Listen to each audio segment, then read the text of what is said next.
സുരാജ് പറഞ്ഞ് സൈനണ്ണന് ആ സീനില്ലട്ടാ, പൊയ്ക്കൊന്നും പറഞ്ഞ് വണ്ടിക്കാശ് പോലും തരാതെ തന്നെ പറഞ്ഞിട്ടുണ്ടത്.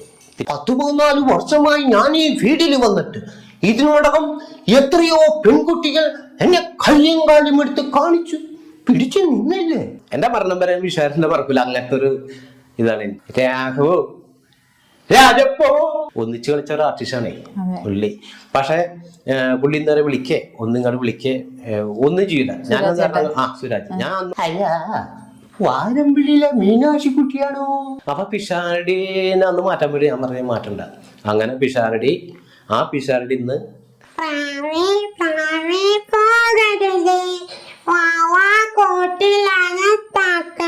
ഹലോ ആരാ? ചേട്ടാ എവിടെയാ? പക്ഷെ അന്ന് അവര് ബിജുക്കുട്ടനെ എടുത്തില്ല. പക്ഷെ ഇന്ന് ബിജുക്കുട്ടൻ ആരാണ്? ഇന്ന് അറിയപ്പെടുന്ന ഒരു സിനിമ. വർഷങ്ങൾക്ക് മുമ്പുള്ള 10-30 വർഷങ്ങൾക്ക് മുമ്പുള്ള ആ ഓർമ്മ ഇന്നും നിലനിൽക്കുന്നുണ്ട് മനസ്സിൽ. ഞാൻ വേറെ ആരോട് അധികം ഇങ്ങനെ പറഞ്ഞിട്ടില്ല. ഏറ്റവും ആദ്യം സുധീറിനെ ഒരു ഷോക്കാർഡിൽ പടം വരുത്തുന്ന ഞാനാണ്. ഏറ്റവും ആദ്യം ഒരു ഗൾഫ് ട്രിപ്പിന് കൊണ്ടുപോകുന്നത് ഞാനാണ്. എന്നെക്കാളും താഴ്ന്നു വന്നവര് ഇപ്പം പിഷാരടി ചേട്ടനാട്ടെ, സലീംകുമാർ ചേട്ടൻ ഒപ്പത്തിനൊപ്പം വന്ന ആള്. പുള്ളിയൊക്കെ ഒരുപാട് സിനിമകൾ ചെയ്തു. എനിക്ക് ഒരു അവസരം, നല്ലൊരു അവസരം കിട്ടിയിരുന്നെങ്കിൽ ഒന്നാവനിയിലെ കാഴ്ച കാണാൻ എന്നെയും കൂടെ കൊണ്ടുപോകൂ, പിന്നെയൊരിക്കൽ ഞാൻ കൊണ്ടുപോകാം, ഇന്നും വേണ്ടോ മലാളെ. ഇതിന്റെ ഒരു വിശേഷം പങ്കുവയ്ക്കാനായി 30 വർഷത്തിലേറെയായി കലാരംഗത്തുള്ള മിമിക്രി ആർട്ടിസ്റ്റ് സൈനൻ കെടാമംഗലം ചേട്ടനാണുള്ളത്. ചേട്ടാ നമസ്കാരം. നമസ്കാരം. ഇപ്പൊ എന്താണ് ചെയ്യുന്നത്? ഇപ്പോഴും മിമിക്രി തന്നെയാണ്. ഈ വർഷങ്ങളായിട്ട് അതിങ്ങനെ പിന്തുടർന്നുകൊണ്ട് പോയിക്കൊണ്ടിരിക്കുകയാണ്. ചേട്ടൻ എങ്ങനെയാ മിമിക്രിയിലോട്ട് വന്നത്? മിമിക്രിയിലേക്ക് വന്നതെന്ന് വെച്ചാല് ഞാൻ SNB സംസ്കൃത ഹൈസ്കൂളിലാണ് പഠിച്ചത്. അവിടെ 8ാം ക്ലാസ്സിൽ പഠിക്കുമ്പോൾ പല കുട്ടികളും പല പരിപാടികളും ഇങ്ങനെ അവതരിക്കുമ്പോൾ എനിക്കും തോന്നി ഒന്ന് മത്സരിച്ചാൽ കൊള്ളാമെന്ന്. അങ്ങനെ സംസ്കൃത സ്കൂളിലെ 8ാം ക്ലാസ്സിൽ പഠിക്കുമ്പോൾ ആദ്യത്തെ മത്സരത്തിൽ തന്നെ എനിക്ക് പ്രൈസ് കിട്ടി, 1ാം സ്ഥാനം കിട്ടി. പിന്നെ 8, 9, 10 അവിടെ പഠിക്കുമ്പോൾ എല്ലാ തവണയും എനിക്ക് തന്നെയാണ് പ്രൈസ്. അങ്ങനെ അതിൽ നിന്ന് ഇങ്ങനെ മുന്നോട്ട് പോയിക്കൊണ്ടിരുന്നത്. അങ്ങനെ നമ്മുടെ പറവൂരത്തെ ആദ്യത്തെ മിമിക്രി ആർട്ടിസ്റ്റ് എന്ന് നമ്മുടെ സലീംകുമാറാണ്. സലീംകുമാറും ചേട്ടനും ആണെന്ന് തോന്നുന്നല്ലേ പറവൂർ ആദ്യമായിട്ട്? പറവൂരത്തെ ആദ്യത്തെ മിമിക്രി ആർട്ടിസ്റ്റ് സലീംകുമാർ, ഞാൻ കൈതാരം പ്രദീപ്. അപ്പൊ ആലുവ ശാരിക എന്നും പറഞ്ഞ ട്രൂപ്പിലാണ് ഞങ്ങൾ ആദ്യമായിട്ട് പ്രോഗ്രാം ചെയ്യുന്നത്. അങ്ങനെ സലീംകുമാർ പറഞ്ഞ ശാരികയുടെ ഒരു പ്രോഗ്രാം, അത് ആ ട്രൂപ്പ് എന്ന് വെച്ചാൽ നാടകം വരുന്നത്. നാടകത്തിന്റെ ഗ്യാപ്പ് വരുമ്പോ കളിക്കാൻ വേണ്ടിയാണ് ഞങ്ങൾ ആ 3 പേരെ സെറ്റ് ചെയ്തത്. അങ്ങനെ കുറച്ചാൾ കഴിഞ്ഞപ്പോൾ അത് പിന്നെ ഒരു പ്രൊഫഷണൽ മിമിക്രി ട്രൂപ്പാക്കി. അങ്ങനെ അവിടെ നിന്നാണ് എൻ്റെ തുടക്കം. അതിനുശേഷം കൊച്ചിൻ സംഘകല, സംഘമിത്ര, സരിക, കൊച്ചിൻ ഗിന്നസ്, പിന്നെ തിരുവനന്തപുരത്ത് സുരാജന്റെ കൂടെ 2 വർഷം തിരുവനന്തപുരം ഡിസ്കവറി എന്ന് പറഞ്ഞ ട്രൂപ്പിൽ 2 വർഷം അവിടെ കളിച്ച്. പിന്നെ നമ്മുടെ ജോബിച്ചേട്ടനല്ലേ പൊക്കം പറഞ്ഞ ജോബിച്ചേട്ടൻ്റെ കൂടെ 1 വർഷം കളിച്ച്. അങ്ങനെ നിൽക്കുമ്പോഴാണ് നമ്മുടെ KS പ്രസാദ്, നമ്മുടെ കൊച്ചിൻ ഗിന്നസിന്റെ KS പ്രസാദ്. അപ്പൊ ഞാനന്ന് നമ്മുടെ APJ അബ്ദുൽ കലാമിനെ അവതരിപ്പിക്കും. അപ്പൊ അത് കണ്ടപ്പോൾ പുള്ളിക്ക് ഒരു വെറൈറ്റി ആയിട്ട് വന്നു. അപ്പൊ പുള്ളി ഒരുമിക്ക ആർട്ടിസ്റ്റ്മാരെ ഗൾഫിൽ കൊണ്ടുവന്നാണ്. അപ്പൊ എന്നോട് പറഞ്ഞു, എടാ നിനക്കൊരു ഗൾഫ് ഫാൻസ് ഉണ്ട്, നിന്റെ ഫിഗർ എനിക്ക് ഇഷ്ടപ്പെട്ട്. അങ്ങനെ എന്നെ ആദ്യമായിട്ട് ഗൾഫിൽ കൊണ്ടുപോകുന്നത് KS പ്രസാദ് ആയിട്ടാണ്, കൊച്ചിൻ ഗിന്നസ്. അന്ന് ഞാൻ നമ്മുടെ മനോജ് ഗിന്നസ്, ഉണ്ണീസ് നായരി, അങ്ങനെ ഒരു ടീം, നല്ലൊരു ടീമായിരുന്നു. ടൈം മിഷൻ കോമഡി ഷോ എന്ന് പറഞ്ഞാണ് ആദ്യത്തെ പ്രോഗ്രാം. ഗൾഫിൽ അന്ന് 56 ദിവസം ഉണ്ടായിരുന്നു. അതിനുശേഷം ഞാനിപ്പോ മൊത്തം 12 പ്രാവശ്യം ദുബായ്, ഖത്തർ, മസ്കറ്റ്, ബഹ്റിൻ, പിന്നെ കഴിഞ്ഞ മുമ്പത്തെ ഓണത്തിന് ആഫ്രിക്കയില ഉഗാണ്ടയിലും പോയി പ്രോഗ്രാം ചെയ്യാൻ ഭാഗ്യം ലഭിച്ചു. പിന്നെ കേരളത്തില് ഇന്ത്യയിൽ പോകാത്ത സ്ഥലമില്ല. ഡൽഹി 2 പ്രാവശ്യം പോയിട്ടുണ്ട്.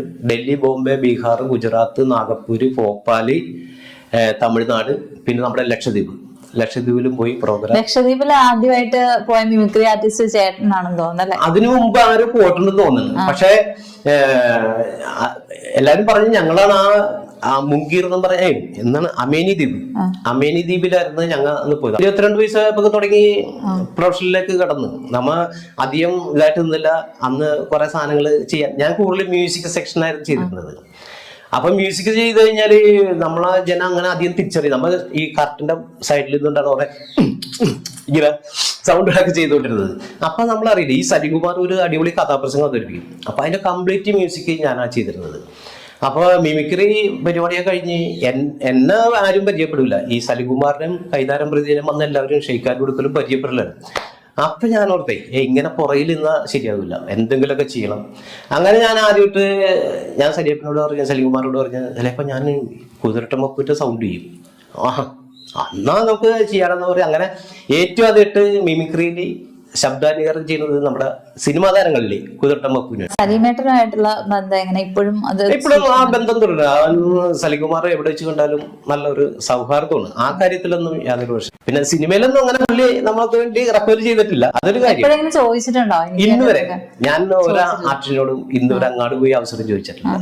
ഇപ്പൊ പറയുന്ന കലാകാരന്മാര് സ്വയം മാർക്കറ്റ് ചെയ്യാൻ പഠിക്കണം, അല്ലെങ്കിൽ നമ്മള് അങ്ങനെ തോന്നിയിട്ടുണ്ടോ എപ്പോഴെങ്കിലും? ഇപ്പൊ തോന്നിയിട്ടുണ്ട്, മുമ്പ് അങ്ങനെ തോന്നിയിട്ടുണ്ട്. കാരണം മുമ്പെന്ന് വെച്ചാല് ഒരു ദിവസം ഈ സീസൺ ആയി കഴിഞ്ഞാൽ ഒറ്റ ദിവസം പോലും ഒഴിവില്ല. കൊച്ചിൻ സംഘകല എന്ന ട്രൂപ്പിന് 30 ദിവസം വെച്ചാൽ 30 ദിവസം പ്രോഗ്രാം. അപ്പൊ അന്ന് ഞങ്ങളുടെ ട്രൂപ്പിന്റെ ഓണർ വാരനാട് ബാബു എന്ന് പറഞ്ഞ ആളാണ്. അദ്ദേഹത്തോട് ഞങ്ങൾ പറയും, ബാബുച്ചേട്ടാ ഒരു ദിവസമെങ്കിലും ഞങ്ങൾക്ക് ഒഴിവ്. കാരണം അന്ന് മിമിക്സ് ഗാനോളി ഉണ്ട്. ഈ ഗാനോളൊക്കെ ചെയ്ത് കഴിയുമ്പോൾ നമ്മുടെ തൊണ്ടയൊക്കെ ഭയങ്കര ഇതാണ്. അപ്പൊ ഈ ചില ദിവസമൊക്കെ മഞ്ഞുള്ള സമയത്തൊക്കെ ആണെങ്കിലും നമ്മുടെ സൗണ്ടൊക്കെ കിട്ടും. അപ്പൊ ഞങ്ങൾ ഒരു ദിവസമെങ്കിലും, ഇപ്പൊ ഇന്ന് ഒഴിവ് മാത്രമായി, അന്ന് ഫുൾ പ്രോഗ്രാം ആണെങ്കിൽ ഇന്ന് ഒഴിവ് മാത്രമായി. അങ്ങനത്തെ ഒരു കാലമായി. എന്നാലും ഞാൻ ഇപ്പോഴും പ്രോഗ്രാം, ഇപ്പൊ കഴിഞ്ഞ ആഴ്ച കൊല്ലം, വർക്കല, കരുനാപ്പില് ഭാഗങ്ങളിൽ ഈ കഴിഞ്ഞ ആഴ്ചകളിൽ പ്രോഗ്രാം ഉണ്ട്. ഇനിയിപ്പോ തിങ്കളാഴ്ച ആലുവ സെന്റ് മേരീസിൽ പ്രോഗ്രാം ഉണ്ട്. ചേട്ടന് നിരാശ തോന്നിയിട്ടുണ്ടോ? സലിംകുമാറേട്ടൻ എനിക്ക് വേണ്ടി റെക്കമെൻഡ് ചെയ്തിട്ടില്ല? ഇല്ല, ഒരിക്കലും ഇല്ല. കാരണം ഓരോരുത്തരും അവരുടേതായ കഴിവുകൊണ്ട് അവർ രക്ഷപ്പെടണം. നമ്മ അതില് ഒരിക്കലും നിരാശപ്പെടേണ്ട ഒരു ആവശ്യമില്ല. നമുക്ക് നമ്മുടേതായ അവസരങ്ങൾ വരും. ഇപ്പൊ ഞാനിപ്പോ ഈ പറഞ്ഞ വിട്ട് ഓരോ സ്ഥലങ്ങളിൽ പോയതൊക്കെ ആരോട് ചോദിക്കാതെ തന്നെ ഇങ്ങോട്ട് ഒന്ന് വിളിച്ചിട്ടാണ് നമ്മൾ പോയിക്കണത്. നമുക്ക് ഒരിക്കലും സലിംകുമാറോട് അങ്ങനെ ഇതുവരെ ഒരു ദിവസം തോന്നിയിട്ടില്ല. എന്റെ കല്യാണത്തിനൊക്കെ വന്ന് നല്ലോണം സഹകരിച്ച് നമുക്ക് കുഴപ്പമില്ലാത്ത ഒരു പേയ്മെന്റ് ഒക്കെ തന്നുകൊണ്ട് പോയ ആളാണ് സലിംകുമാർ. അല്ലാതെയൊക്കെ എപ്പോഴും കാണുമ്പോഴും എന്തോ പരിപാടി ഉണ്ടാകുന്ന ചോദിക്കും. പിന്നെ ഇപ്പൊ ഈ അടുത്ത് നമ്മുടെ രമേഷ് പിഷാറിന്റെ ഫണ്ട്സ് അപ്പോൺ ടൈം അന്ന് പുള്ളിയായിരുന്നു വേദിയില്. അപ്പൊ പുള്ളിക്ക് അന്ന് കാലിന് സുഖമില്ല. അപ്പൊ അന്ന് ഞങ്ങൾ തമ്മിലുള്ള കുറെ കാര്യങ്ങളൊക്കെ പറഞ്ഞ്, അപ്പൊ ഈ എനിക്ക് ആ ട്രോഫി എന്ന സമയത്ത് പുള്ളിക്ക് അവിടെ നിന്ന് ഞാൻ പറയും, സലിംകുമാർ ട്രോഫി എന്നില്ലെങ്കിൽ എനിക്ക് ആ ട്രോഫി ഉണ്ടെന്ന്. എന്നിട്ട് പുള്ളി അവിടെ നിന്ന് വേദിയിലേക്ക് വന്ന് ട്രോഫി വന്നു. അതൊക്കെ ഒരു നല്ലൊരു അനുഭവമാണ്. പൊതുവെ സിനിമാക്കാരും രാഷ്ട്രീയക്കാരും കഥയൊക്കെ കുറെ പറയും, പക്ഷെ അവരെ ആരാണ് കൊണ്ടുവന്നെന്ന് പറയാൻ മടിയുള്ളവരാണ്. പക്ഷെ നിങ്ങളെ പോലുള്ള മിമിക്രിക്കാരെന്ന് വെച്ചാല് യഥാർത്ഥ ആത്മാർത്ഥമായിട്ട് തന്നെയാണ് എല്ലാം സംസാരിക്കുന്നത്. അപ്പൊ അത് എന്തുകൊണ്ടായിരിക്കും? എപ്പോഴെങ്കിലും ജീവിതാനുഭവങ്ങൾ കൊണ്ടായിരിക്കുമോ? കാരണം ഇത് വെച്ചാൽ ചെറുപ്പം മുതൽ ഒന്നിച്ചുള്ള ഒരു സമ്പർക്കം. ഒന്നിച്ച് ഇപ്പൊ എനിക്ക് കഴിവുണ്ടെങ്കിൽ എടാ നീ അത് ചെയ്യുന്ന പറയും. അതാണ് മിമിക്രിക്കാരുടെ ഒരു പ്രത്യേകത. അവന് ഒരിക്കലും താഴ്ത്തി കെട്ടാൻ നോക്കില്ല. കഴിവുണ്ടെങ്കിൽ അവന് ഉയർത്തിക്കൊണ്ടിരാൻ നോക്കും. ഒരു മിമിക്രിയിൽ അങ്ങനെ ഒരു പാരവെപ്പ് അങ്ങനെയൊന്നും കണ്ടിട്ടില്ല. എന്നാലും ഉണ്ടട്ടാ, ഉള്ളവരുണ്ട്, ഇല്ലെന്ന് ഞാൻ പറയുന്നില്ല. എനിക്ക് അനുഭവമുള്ളവരുണ്ട്. പക്ഷെ അത് ഞാൻ പേരെടുത്ത് പറയുന്നില്ല. അത് അവർക്കൊരു മോശക്കേട്. എനിക്ക് എന്ന് വെച്ചാൽ എന്താ ഇപ്പൊ ഒന്നിച്ച് ഒരുപാട് പ്രോഗ്രാം ചെയ്യുന്നതിൽ ഏറ്റവും കൂടുതൽ നമുക്ക് ഹെൽപ്പും നമ്മളോട് ഇപ്പോഴും നല്ല ചേട്ടാന്നുള്ള വിളിയോടുകൂടി നടത്തുന്നത് നമ്മുടെ രമേഷ് പിഷാടിയാണ്. പിഷാടി എന്ന് വെച്ചാൽ ഭയങ്കര ഇത്. അതുപോലെ ഒരു ബിജു വിധേയത്തിലുണ്ട്. പുള്ളി വലിയ പ്രൊഫഷണൽ അല്ലെങ്കിലും ബിജു വിധേയത്തിൽ നല്ലൊരു ആർട്ടിസ്റ്റാണ്. നമുക്ക് നല്ലൊരു ഹെൽപ്പ് ചെയ്യാറുണ്ട്. പിന്നെ മാരിദ് കാസറ്റിലുണ്ടായ നമ്മുടെ കലാഭവൻ കബീർ അദ്ദേഹം നമ്മളിൽ നിന്ന് വിട്ടുപിരിഞ്ഞു പോയി. അദ്ദേഹം ഒരുപാട് പ്രാവശ്യം എൻ്റെ വീട്ടിൽ വന്നിട്ടുണ്ട്. പിന്നെ അയാളുടെ പാർട്ട്ണർ ഒരു സതീഷ് ബാബു ഉണ്ട് മാരിദ് കാസറ്റിന്റെ. അപ്പൊ ആദ്യമായിട്ട് കബീർ കാസറ്റ് ചെയ്യുമ്പോ നമ്മുടെ മണിച്ചേട്ടൻ്റെ ഒരു പാട്ടുണ്ട്, താരപ്പങ്കൂന്താരോ എന്ന പാട്ടിലൊരു വെളിച്ചപ്പാട്ടിന്റെ സീൻ. അപ്പൊ മണിച്ചേട്ടന് ഞങ്ങൾ എല്ലാവരും ഇവിടെ കോറസ് വർക്ക്. അത് നല്ലൊരു CD ആയിരുന്നു. അന്നൊക്കെ CD ആണ് കൂടുതൽ ഇറങ്ങിയിരുന്നത്. അപ്പൊ അന്ന് മണിച്ചേട്ടനൊക്കെ ഒന്നിച്ച് ഒരുപാട് ഇത് ചെയ്തിട്ടുണ്ട്. മണിച്ചേട്ടന്റെ വേറെ കുറെ പാട്ടുകളിൽ ഞാൻ വിഷ്വൽ ചെയ്തിട്ടുണ്ട്. ഷബീറേട്ടനാണ് ചേട്ടന് ആദ്യമായിട്ട് മൊബൈൽ വാങ്ങിച്ചു തന്നത് ചേട്ടൻ പറഞ്ഞിട്ടുണ്ടായിരുന്നു. കറക്റ്റാണ്. എനിക്കെന്ന് വെച്ചാല് അന്ന് വീട്ടിലും പോണില്ല, എങ്ങുമില്ല. ആകെ ഉള്ളത് അവിടെ അടുത്തൊരു കമ്പനിയില്. അപ്പൊ എവിടെന്നെങ്കിലൊക്കെ പ്രോഗ്രാം വന്ന ആ കമ്പനി, അപ്പൊ അവിടെ ചിലപ്പോ തിരക്കായിരിക്കും. എന്നാലും അവിടെ വിളിച്ചു പറയും, ഇങ്ങനെ ചൈന പരിപാടി ഉണ്ട് ചെല്ലുമെന്ന് പറയും. പണ്ട് സലികുമാർ എന്റെ വീട്ടിൽ സൈക്കിൾ വെട്ടി വരും. കാരണം അന്ന് ഫോണൊന്നുമില്ല. സലികുമാർ സൈക്കിൾ വെട്ടി വന്നിട്ട് ഇന്ന് ദിവസം പരിപാടി ഉണ്ട് എന്നും പറഞ്ഞ് പുള്ളി വന്ന് പറയില്ലായിരുന്നു.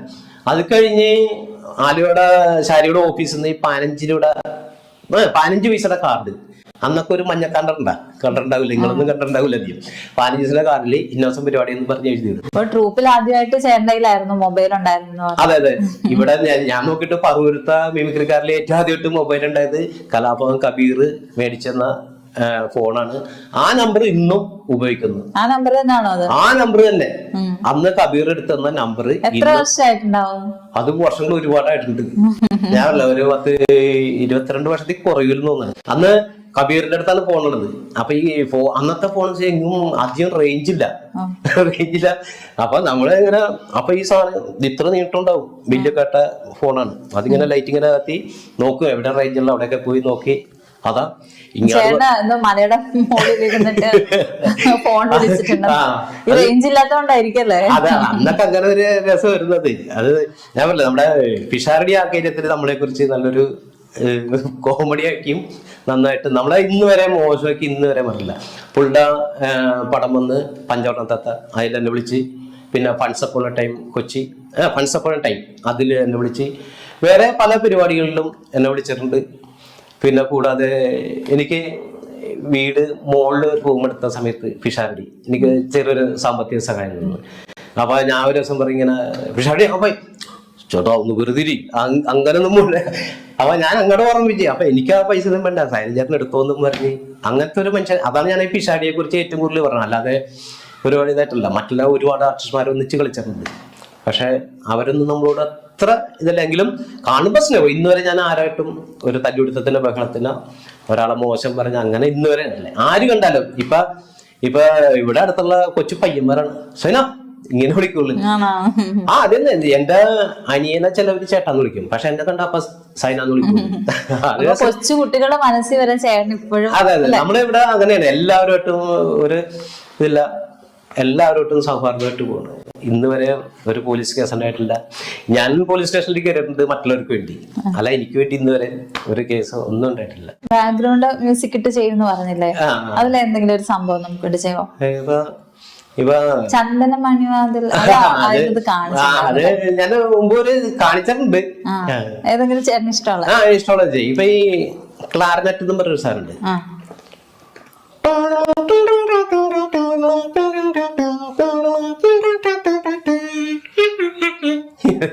അപ്പൊ ഞാൻ ചെറുപ്പത്തിൽ ഈ കുട്ടികളൊക്കെ പറ്റിക്കാൻ വേണ്ടി കുറെ സാധനങ്ങളൊക്കെ ചെയ്യുന്നത്. പൂച്ച എറിയുന്നത്, പട്ടി ഉരക്കുന്നത്. പിന്നെ മിമിക്രിയിലാണെങ്കിൽ അന്ന് ഈ പ്രോഗ്രാം തുടങ്ങുന്നത് നമ്മുടെ സുപ്രഭാതത്തോടു കൂടിയാണ്. അപ്പൊ അതില് കൗസല്യ സുപ്രകാരാമപൂർവ സന്ധ്യ പ്രവർത്തതേ ഉത്തിഷ്ഠ നരശാർദൂല കർത്തവ്യം ദൈവമാനികം ഉത്തിഷ്ഠ ഉത്തിഷ്ഠ ഗോവിന്ദ ഉത്തിഷ്ഠ ഗരുഡത്വജേ ഉത്തിഷ്ഠ കമലാകാന്ത ത്രൈലോക്യം മംഗളം ഗുരു.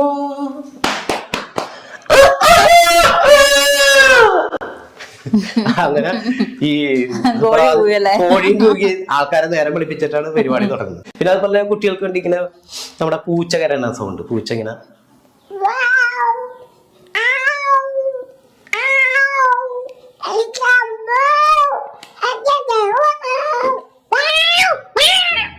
അങ്ങനെ കുട്ടികൾക്കൊക്കെ വേണ്ടി. അതുപോലെ പട്ടി ഉരക്കുന്നത്, പട്ടി 2-3 ടൈപ്പ് പട്ടി ഉരക്കുന്നുണ്ട്.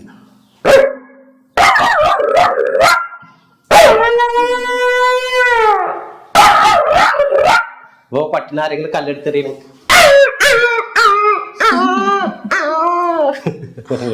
ചേട്ടൻ ഇതൊക്കെ എങ്ങനെ നിരീക്ഷിക്കോ? ചിലപ്പോ ഇങ്ങനെ നമ്മ കാണുമ്പോ ഇങ്ങനെ അത് നോക്കും, അതെന്താ എങ്ങനെയാണ് ആ ശബ്ദം വരുന്നത് എന്താ എന്നൊക്കെ നോക്കാറുണ്ട്. എങ്ങനെ ഈ കഴിവുണ്ടെന്ന് മനസ്സിലായത്? എനിക്ക് അത് ഞാൻ നേരത്തെ പറഞ്ഞില്ല, SNV സംസ്കൃത ഹൈസ്കൂളിൽ പഠിക്കുമ്പോ അന്ന് ഓരോരുത്തരും ഇങ്ങനെ പരിപാടി. പിന്നെ ഈ പ്രകൃതിയിലെ ശബ്ദമൊക്കെ കേട്ടിട്ട് നമ്മ ഇങ്ങനെ ഇപ്പൊ ഈ പട്ടി ഉരക്കണത് അങ്ങനെ എല്ലാ സാധനവും ഇങ്ങനെ ശ്രദ്ധിക്കുമായിരുന്നു. അങ്ങനെയാണ്.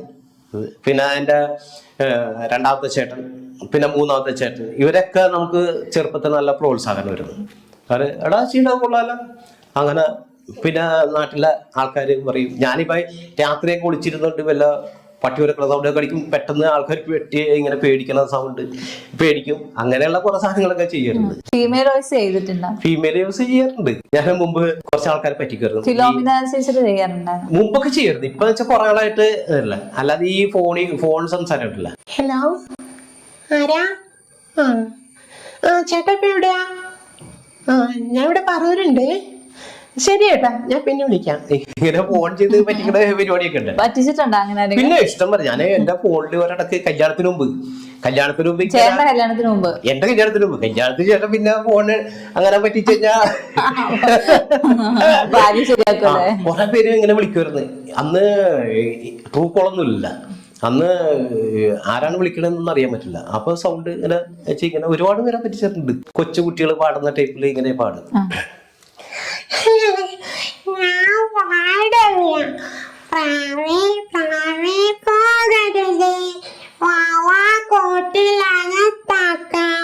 പഴവും പഴവും പോരങ്ക ചോരം കറിയും ഞാൻ നൽകാം വല്ലാം കുഞ്ഞ് നിന്നിഷ്ടം എല്ലാം വടിയെന്നാലോ മാനിന്നൊക്കെ സഞ്ചരിക്കും. അടിപൊളിയായിട്ടാ.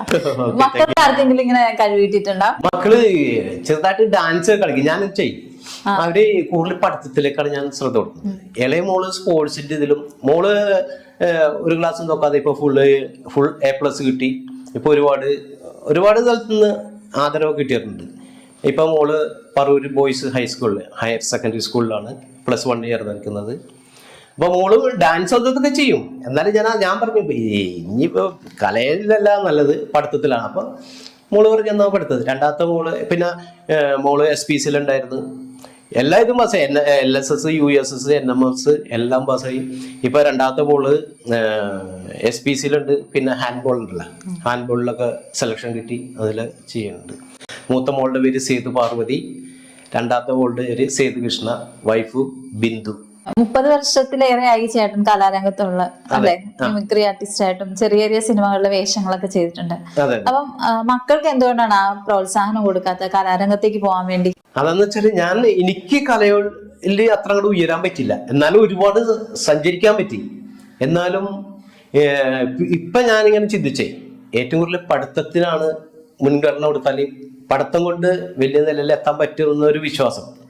അതുകൊണ്ടാണ്, അല്ലാതെ വേറെ ഒന്നുമായിട്ടല്ല. എത്ര സിനിമയിൽ അഭിനയിച്ചിട്ടുണ്ട് ഇപ്പം? സിനിമ എന്ന് വെച്ചാല് ആദ്യം ചെയ്തത് ജഗപുക എന്ന് പറയുന്നത്, പിന്നെ നിദ്ര, നവാഗർക്ക് സ്വാഗതം, പഞ്ചവർണ്ണ തത്ത, അങ്ങനെ കുറച്ച് സിനിമകള്, ചെറിയ ചെറിയ വേഷങ്ങള്. പിന്നെ ഇപ്പൊ നാദിഷയുടെ ഫണ്ട്സ് ഓഫ് ടൈം കൊച്ചി അതിൽ ചെയ്തിട്ടുണ്ടായിരുന്നു. എന്നാലും കൂടുതൽ ശ്രദ്ധിക്കപ്പെട്ടത് ഇതിഹാസം എന്ന് പറഞ്ഞാൽ. അതെ. അതിൽ ആ പാട്ട് സീനില്ല, വേണമെങ്കിൽ ഒന്ന് എടുത്ത് നോക്കിയാൽ മതി. പമ്പരം എന്ന പാട്ട് സീനില്ല മന്ത്രവാദി. ചേട്ടന് എപ്പോഴെങ്കിലും അസൂയ തോന്നിയിട്ടുണ്ടോ?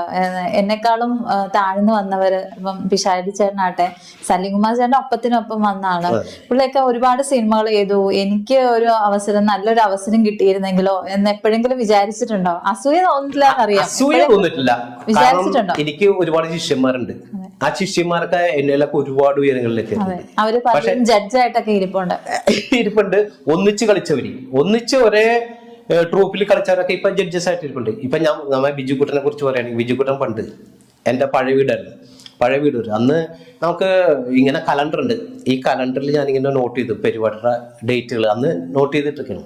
അപ്പൊ ബിജുക്കുട്ടൻ വന്നു, എടാ നിനക്ക് എത്ര പരിപാടി, കലണ്ടർ നിറച്ച് പരിപാടിയാന്നൊക്കെ പറഞ്ഞ് ഞാൻ ബിജുവിനെ ഒരു ദിവസം ചേർത്തല ജൂബിലി എന്ന് പറഞ്ഞ ന്യൂസ് ട്രൂപ്പ് ഉണ്ട്, അവിടെ കൊണ്ടായിരുന്നു. പക്ഷെ അന്ന് അവര് ബിജുക്കുട്ടനെ എടുത്തില്ല. പക്ഷെ ഇന്ന് ബിജുക്കുട്ടൻ ആരാണ്?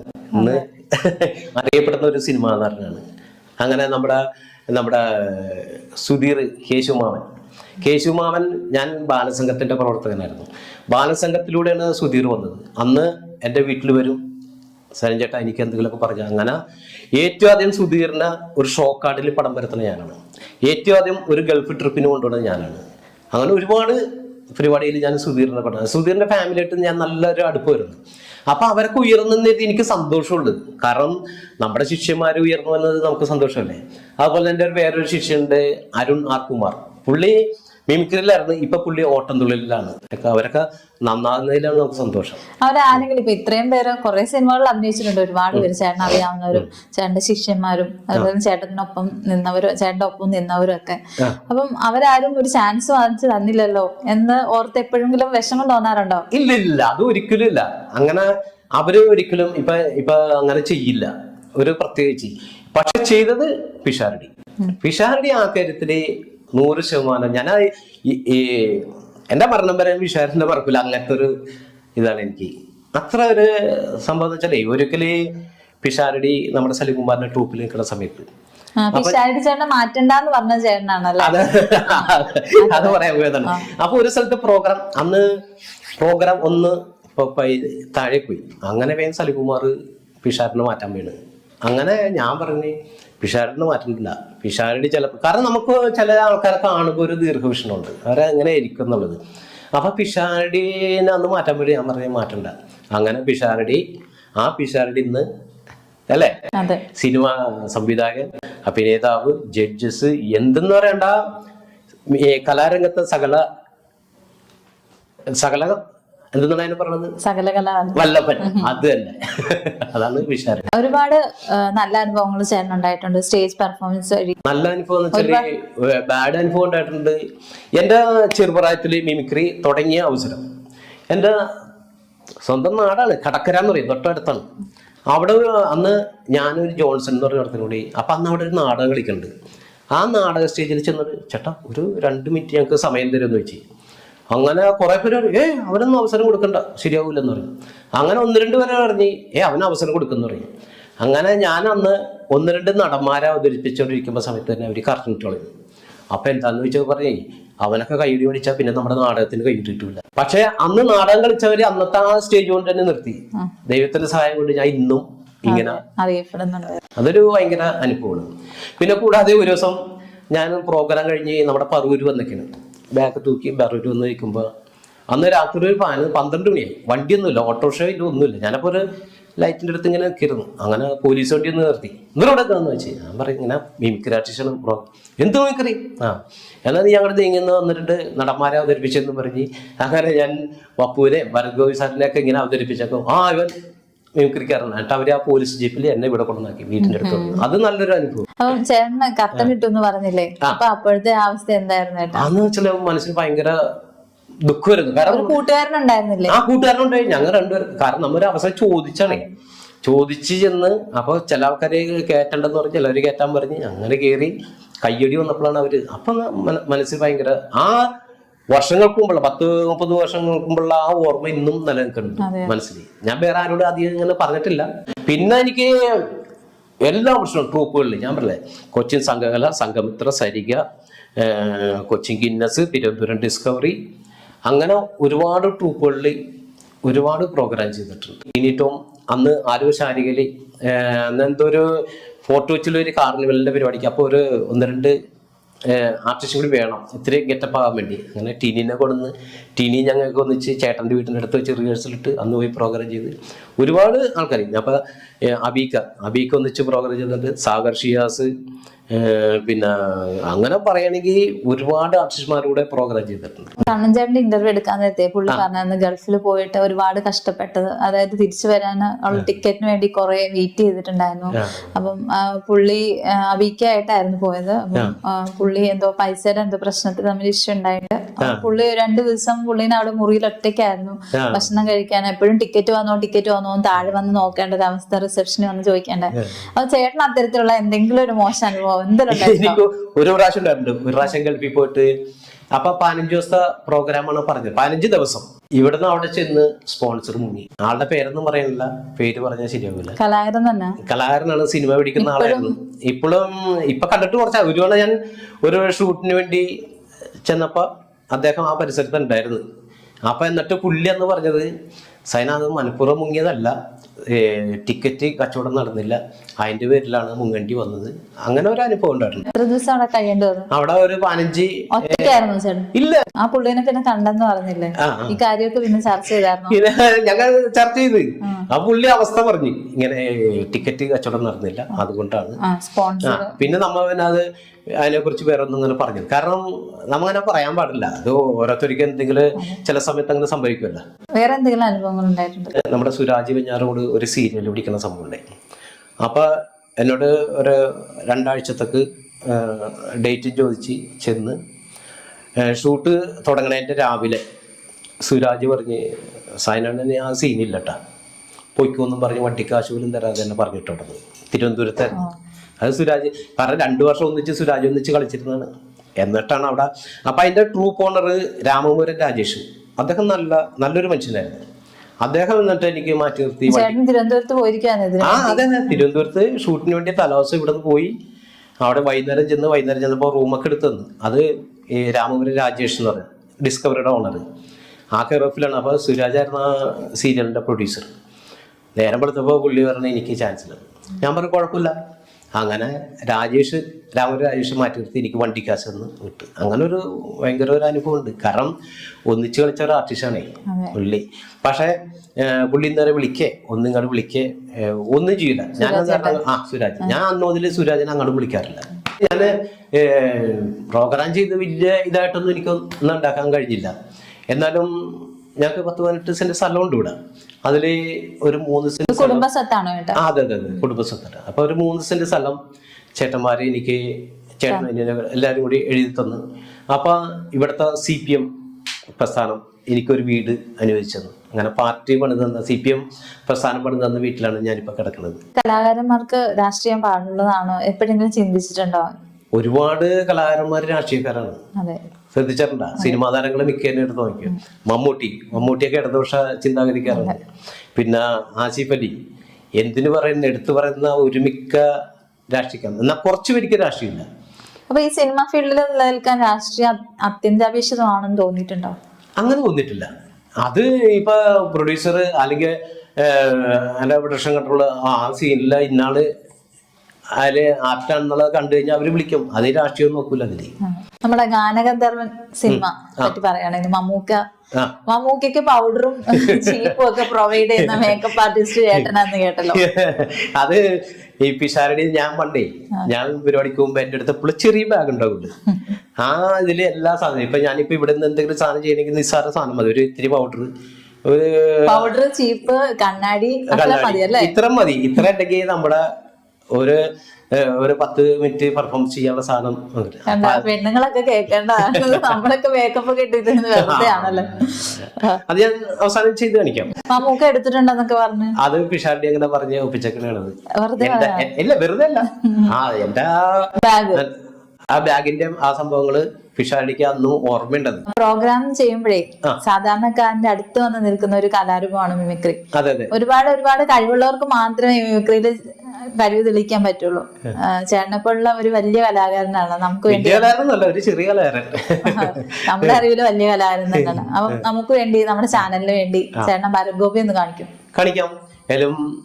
CVTV അല്ലേ? CVTV ചാനലില് എന്റെ വീട്ടിൽ വന്ന് ഒരു ഭരഗോവിനെ അവതരിപ്പിക്കാൻ പറയുമ്പോൾ ഞാൻ ചെയ്തില്ലെങ്കിൽ ഞാൻ ചെയ്യുന്നൊരു തെറ്റായിരിക്കും. അപ്പൊ ഞാൻ തീർച്ചയായിട്ടും കാണിച്ചു തരാം. ഭരഗോപി സാധനം ആകെ കണ്ണാടി, ചീപ്പ്. എന്റെ ഈ കലയ്ക്ക് വേണ്ടിയുള്ള സാധനം കണ്ണാടി, ചീപ്പ്, ഒരു ഐബ്രോ പെൻസില്, പിന്നെ പൗഡർ. ഇത്ര സാധനം മതി. ഈ സാധനം കൊണ്ട് നിസ്സാര സമയം കൊണ്ട് ഭരഗോവിനെ അവതരിപ്പിക്കാം.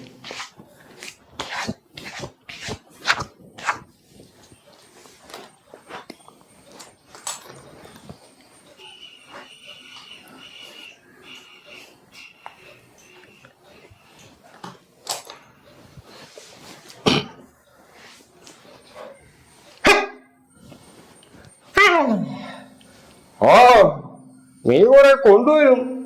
എന്റെ എണ്ണാൻ കുഴമ്പം തീർന്നിട്ട് ദിവസം 4 ആയി. ഒരു കീറ് പോലാടെന്ന് പറഞ്ഞിട്ട് കേട്ട ഭാവം ഉണ്ടെന്ന് എന്റെ അവൻ വൈകിട്ട് ഉണ്ടാക്കുക പോലും മലയാളത്തിൽ കളഞ്ഞില്ലേ. അല്ലെങ്കിൽ ഒരു കഴിവരുവൻ ദോശായിട്ട് നിൽക്കില്ലേ. പല്ലിന്റെ ഇടയ്ക്ക് വിടമുണ്ടല്ലേ? ഗോവിസാറിന്റെ വല്ലിടക്ക് വിടമുണ്ട്. പിന്നെ ഇതുപോലെ നമ്മൾ പെട്ടെന്ന് ഊടിയുടെ സ്റ്റൈലൊന്ന് മാറ്റുമ്പോ മലയാളത്തിലെ ഒരു നടനായി മാറും. ഞാൻ പേര് പറയുന്നില്ല. ഞാൻ ആരാണെന്ന് മനസ്സിലായെങ്കിൽ ഒന്ന് സിസ്റ്ററെ വിളിച്ചു പറയാം.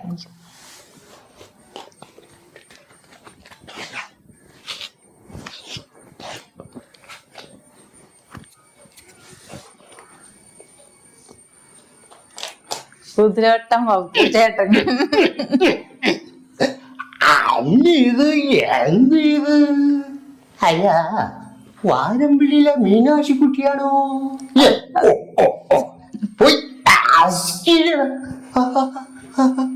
നമ്മൾ സാധാരണ സ്റ്റേജിലൊക്കെ നിന്ന് ഒക്കെയാണ് പെർഫോം ചെയ്യുന്നത്. 200,000 ചെറിയ പെർഫോമൻസ് കേട്ടോ. ഇന്നസെന്റ് ചെയ്യോ? ഇന്നസെന്റിന്റെ ചെയ്യാറുണ്ട്. ഇന്നസെന്റിനെ നമുക്ക് ഈ മുടി ഒന്ന് പതിക്കൊന്ന് ഇങ്ങോട്ട് ഒതുക്കി കഴിഞ്ഞാല് ഇന്നസെന്റ് ആയി ആയിട്ടില്ല.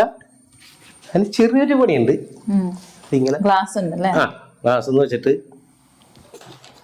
മുടി ഒന്ന് പുറകോട്ട് വരും.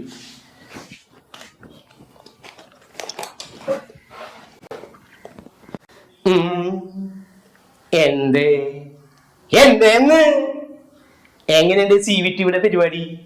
ഇഷ്ടപ്പെട്ടൊന്ന് കൈയടിക്കൂ. കൈയടിക്കണ്ട, ലൈക്ക് അടിക്കൂ. രാഘവോ രാജപ്പോ ഇങ്ങോട്ടേക്ക് പെയിന്റടിക്കേ.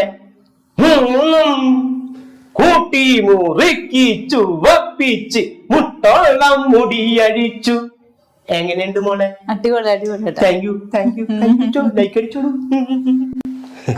എത്ര പെട്ടെന്ന് നിമിഷ നേരം കൊണ്ട് ഓരോരോ കലാകാരന്മാരെ മാറ്റി മാറ്റി കാണിക്കും. ഇതന്നെ നമ്മുടെ ഇപ്പൊ കൊടക്കമ്പി എന്ന് പറയില്ല, നമ്മുടെ ഇന്ദ്രൻ ചേട്ടൻ. അതും അധികം പണിയൊന്നുമില്ല. ഇതിങ്ങനെ നിന്നോണ്ട്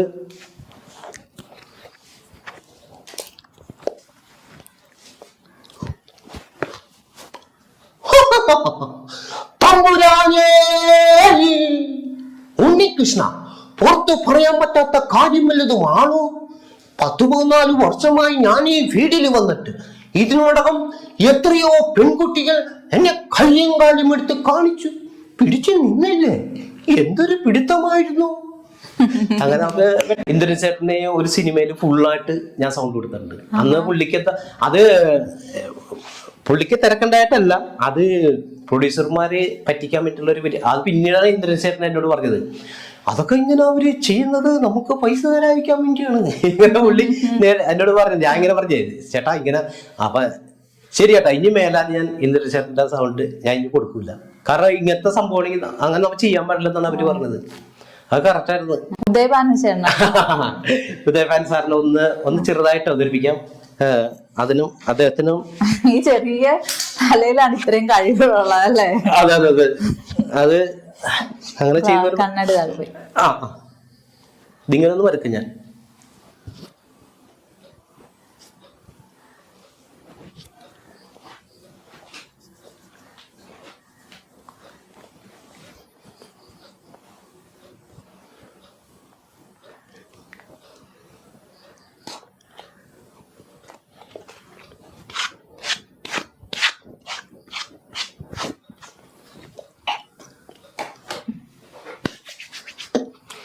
വെള്ളി നക്ഷത്രമേ നിന്നെ നോക്കി തുള്ളി തുളുമ്പുക എന്നെ മാമകചിത്തത്തിലെന്നും എല്ലാം മാതക വ്യാമോഹമുന്നേ.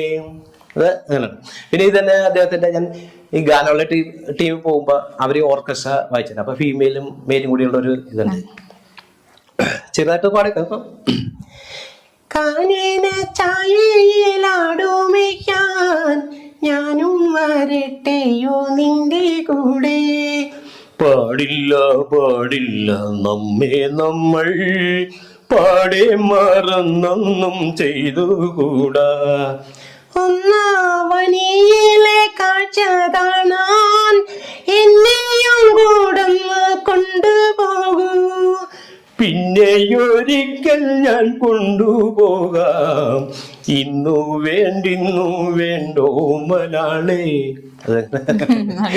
Okay, thank you. ചേട്ടാ, കൊറോണ വന്നു, കലാകാരന്മാരെ ഒരുപാട് പേരെ നമ്മൾ വീട്ടിലിരുത്തി അല്ലെ? ഓണ പ്രോഗ്രാം ഒക്കെ ഒരുപാട് കിട്ടേണ്ട സമയമാണ് അല്ലെ കലാകാരന്മാർക്ക്. അപ്പം ഇപ്പം വയനാട് ദുരന്തം സംഭവിച്ചതിനെ തുടർന്ന് ഓണപരിപാടികളൊന്നും കാണില്ല എന്ന് പറയുന്നത്. അപ്പം കലാകാരന്മാര്, ചേട്ടനെപ്പോലുള്ള കലാകാരന്മാരെ അത് എങ്ങനെ അഫക്ട് ചെയ്യും? ഈ ശരിക്കും ആ ദുരന്തത്തിൽ നമ്മൾ ദുഃഖം അറിയിക്കുന്നു. എന്തു വന്നാലും കലാകാരന്മാർക്കാണ് ഏറ്റവും കൂടുതൽ പ്രശ്നം വധിക്കുന്നത്. ഇപ്പൊ ഈ ഓണം വരാൻ ഓണത്തിനൊരു 4-5 പരിപാടി ബുക്ക് ഉണ്ടായിരുന്നു. ഇപ്പൊ അതെല്ലാം ക്യാൻസലായി. ഈ കൊറോണ വന്നപ്പോഴും ഈ കലാകാരന്മാർക്ക് പരിപാടിയില്ല. അതുപോലെ തന്നെ ഇപ്പൊ കോടതി ഒരു വിധി വിധിച്ചേക്കുന്നത് രാത്രി 10 മണി കഴിഞ്ഞാൽ പരിപാടി പാടില്ല.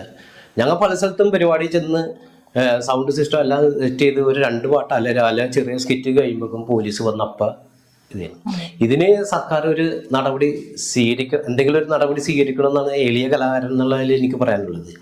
കാരണം കല കൊണ്ട് ജീവിക്കുന്ന ഒരുപാട് കലാകാരന്മാരുണ്ട്. ഇന്ന് പല കലാകാരന്മാരും അവരുടെ ദുഃഖങ്ങളും പട്ടിണിയൊന്നും പുറത്ത് പറയാറില്ല. കാണുമ്പോൾ കലാകാരന്മാരൊക്കെ നല്ല അടിപൊളി ഷർട്ടും അതൊക്കെ ഇട്ട് നടക്കുന്നുണ്ട്. പക്ഷേ ഉള്ളിലെ ദുഃഖങ്ങളായിരിക്കുന്നുണ്ട്. ഒരുപാട് കലാകാരന്മാർക്ക് വീടില്ലാത്തവരുണ്ട്. എനിക്കും ഇതുപോലെ തന്നെ വീടില്ലാഞ്ഞ ഒരു കലാകാരനായിരുന്നു. പക്ഷെ നമുക്ക് നമ്മുടെ CPM എന്ന പ്രസ്ഥാനം സഹായിച്ചതിൻ്റെ പേരിൽ നമുക്കൊരു വീട് കിട്ടി. ഇപ്പോൾ മിമിക്രി ആർട്ടിസ്റ്റ് അസോസിയേഷൻ, മിമിക്രി കലാകാരന്മാരുടെ സംഘടന ഇപ്പോൾ 2 വീട് അടുത്ത് പണിത് കൊടുത്ത് ഞാനും സംഘടനയിൽ അംഗമാണ്. അപ്പം അതിനൊക്കെ ഒരു പരിഹാരം സർക്കാർ ഉണ്ടാക്കണമെന്നാണ് എനിക്ക് പറയാനുള്ളത്. ഇത്രയും നേരം ചേട്ടന്റെ വിലപ്പെട്ട സമയം നമുക്ക് വേണ്ടി ചെലവഴിച്ച ചേട്ടന് ഒരുപാട് ഒരുപാട് നന്ദിയുണ്ട്. അതുപോലെ തന്നെ ചേട്ടന് കൂടുതൽ അവസരങ്ങൾ ഉണ്ടാകട്ടെ. സത്യം പറഞ്ഞാല് പണ്ടൊക്കെ കാലത്തൊന്നും യൂട്യൂബോ ഇതൊന്നും ഇല്ലായിരുന്നു അല്ലെ. അപ്പം നമ്മൾ സ്വയം മാർക്കറ്റ് ചെയ്യാൻ പഠിച്ചിരിക്കേണ്ട ഒരു അവസ്ഥയാണ് അല്ലെ. അത് ചെയ്തിരുന്നെങ്കിൽ ചേട്ടന് ഒരുപക്ഷെ നല്ല നല്ല അവസരങ്ങൾ കിട്ടിയേനെ എന്ന് തോന്നിയിട്ടുണ്ടോ എപ്പോഴെങ്കിലും? ഇപ്പൊ ഈ അടുത്ത് തോന്നിയിരുന്നു. മുമ്പൊന്നും അങ്ങനെ എന്നോട് പലവരും പറഞ്ഞു, ഇവിടെ യൂട്യൂബ് ചാനൽ തുടങ്ങുന്ന പറയും. അപ്പൊ ഞാനത് വലിയ മൈൻഡ് ചെയ്തിട്ടില്ല. പക്ഷെ ഇപ്പൊ ഓരോ ചാനലിലെ പരിപാടിയും ഓരോ ലൈക്കും ഓരോരുത്തർക്ക് ഇത്ര രൂപ കിട്ടണമെന്നൊക്കെ അറിഞ്ഞപ്പോ നമുക്കൊരു താല്പര്യം തോന്നിയിട്ടുണ്ട്. ഏതായാലും ഈ ഇത്ര നേരം എൻ്റെ വീട്ടിൽ വന്ന് എന്നെ ഈ എളിയ കലാകാരനെ ഒരു ഇന്റർവ്യൂ നടത്തിയതിനെ CVTV അല്ലേ, CVTVക്ക് എൻ്റെ എല്ലാവിധ ആശംസകളും